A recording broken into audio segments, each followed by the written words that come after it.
What's up, guys? I'm BTC. We just got a brand new PTR patch with a ton of nerfs. However, one character did get some buffs, which is Deva. We already saw what this was over on the official forums. Deva's boosters, the cooldown was decreased from 5 seconds down to 3 seconds. This gives Deva quite a bit more mobility. The rest of the ability was unchanged, so damage, speed, all that other stuff. Now, this is definitely an improvement for Deva. I don't know if this is going to really resolve all of the issues. Barriers are still very good, and they're going to be good for as long as they are in the game. Even after the nerfs, barriers are still going to be something that's very good. And having a tank that can't provide those barriers is always going to be, you know, kind of a little bad thing for that character. But with this, there's some new things that you can do with the character. So let me show you. You can boost in, micro missiles, and attack, deal with your target, then defense matrix to keep yourself alive, and then boost out. That is how fast the boosters come off of cooldown. Then once you get back here, you can get healed up, your defense matrix recharges, your boosters come off cooldown, your micro missiles come off cooldown at about the same time. You can go in and do it again. Defense matrix to keep yourself alive, and then boost out. So you can definitely do some pretty good damage with this new kind of setup. Like, you could always do this before, but the thing is, having it on a 5-second cooldown meant you were way more vulnerable for a lot longer. Those extra 2 seconds actually is a pretty long time when you talk about taking that much damage from the enemy team, being that deep into the enemy team and that sort of stuff. So being able to just escape super fast is just very, very powerful. Again, I don't know if this is going to resolve all of the issues. I don't think it will, but it definitely puts Deva in a better place.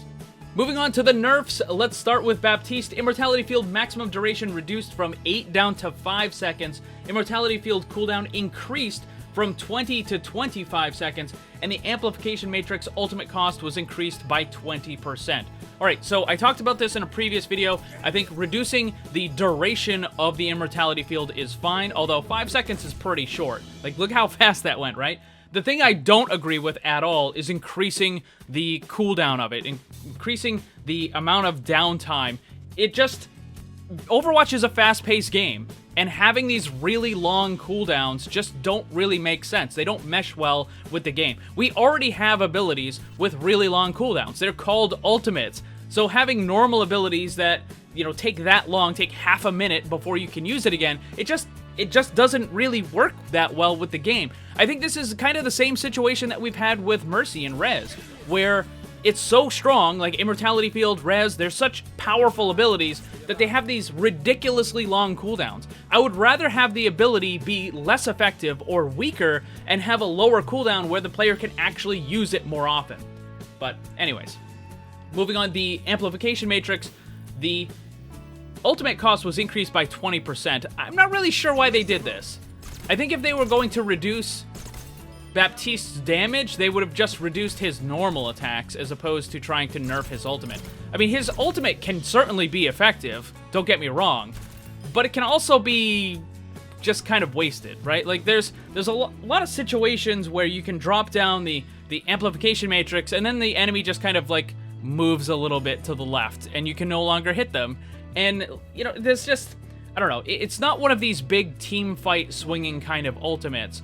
So I don't know why they would just increase the cost by 20%. I mean, that's pretty big. Again, if they were going to nerf Baptiste, I think the damage probably would have been the better choice, but next up is Mei. She got a couple of nerfs. Endothermic Blaster slowing effect now reduces enemy movement speed from 20 to 70%, which is down from 30 to 90%. So a 10% reduction on the bottom and then a 20% reduction on the top. In addition to that, the slowing effect duration was reduced from 1.5 down to 1 second. Now, this doesn't say anything about the time to freeze, so I think that is the same. But what this means is that if you're getting kind of intermittently hit by Mei, then the slowing effect is going to be a little bit less, and it's also going to wear off faster. So if Mei is just kind of like looking right at you, has you trapped, and then tries to freeze you, then you're pretty much going to get frozen. But if you're using a barrier or a wall or something, and you're able to just kind of like intermittently get hit by it, you have a much better chance of escaping now. One of the things that I do want to point out with Mei is that she is incredibly good at punishing mistakes. If you get too close to her, then she can freeze you. If you let her get too close to you and you don't keep the space. If you overextend, then she can wall you off and trap you away from your team and all that sort of stuff. And I think a lot of times people confuse this with the character being way too strong. Now, there are issues with Mei, and I'll talk about that more in another video, but I think a lot of the kind of, oh, she's massively, massively overpowered is just greatly exaggerated. There are some issues, and I think they do need to be addressed, but a lot of it comes down to the fact that Mei is just really, really good at punishing mistakes. And the more mistakes you make, and the worse they are, it just gets kind of like amplified, and to make a pun, they get snowballed. So just keep that in mind when you're playing against a Mei. Next up is Orisa. She got a nerf to Fortify. The damage reduction was reduced from 50% down to 40%. So everything on the ability remains the same, except now when you use it, it's only going to block 40% of the damage instead of 50%, which actually means that nanoing a Orisa who's fortified isn't a complete waste on that area. I mean, granted, it's only an extra 10%, and it's still probably not worth doing, and you should probably wait until the fortify is over, but hey, at least if you mess up, there's like a tiny extra benefit to it now. But this is just to kind of deal with the character who's still considered very strong, even after the barrier nerfs. What they did last time was they reduced the cooldown on Fortify, so now it's just more active more often, which is why they had to reduce the effectiveness of it. And this is kind of the exact thing that I was talking about with Baptiste and Mercy, where they keep the ability with the lower cooldown so you can use it more often. They just made it a little bit less effective.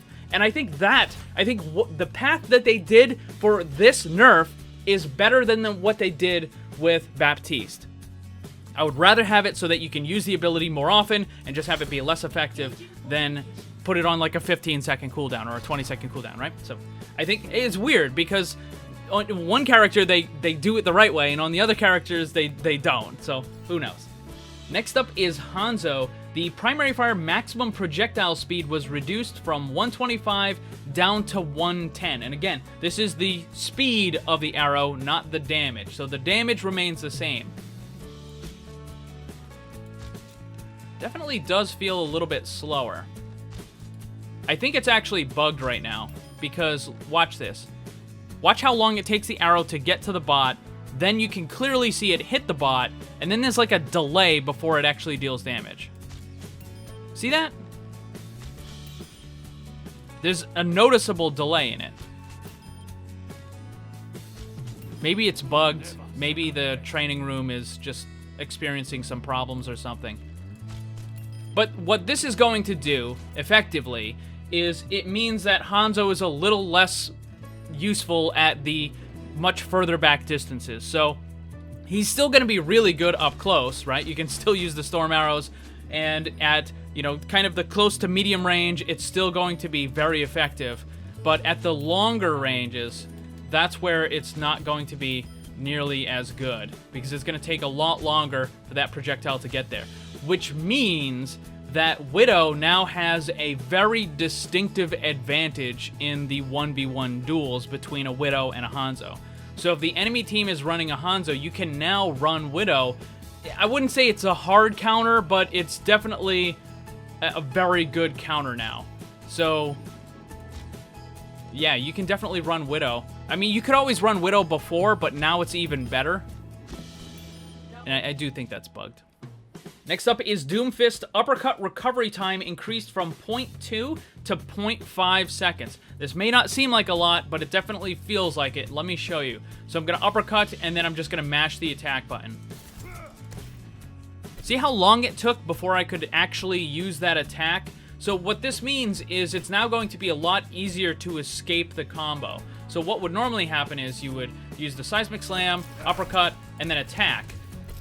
But now the enemies are going to have even that extra 0.3 seconds is probably going to be enough for quite a few characters to use some sort of escape utility or a movement, or even maybe Ana can use the sleep dart or something a little bit more effective, and Doomfist isn't going to be able to just finish them off basically before they even get a chance to react. Now, this isn't like a massive amount of time. There's still definitely going to be combo potential here.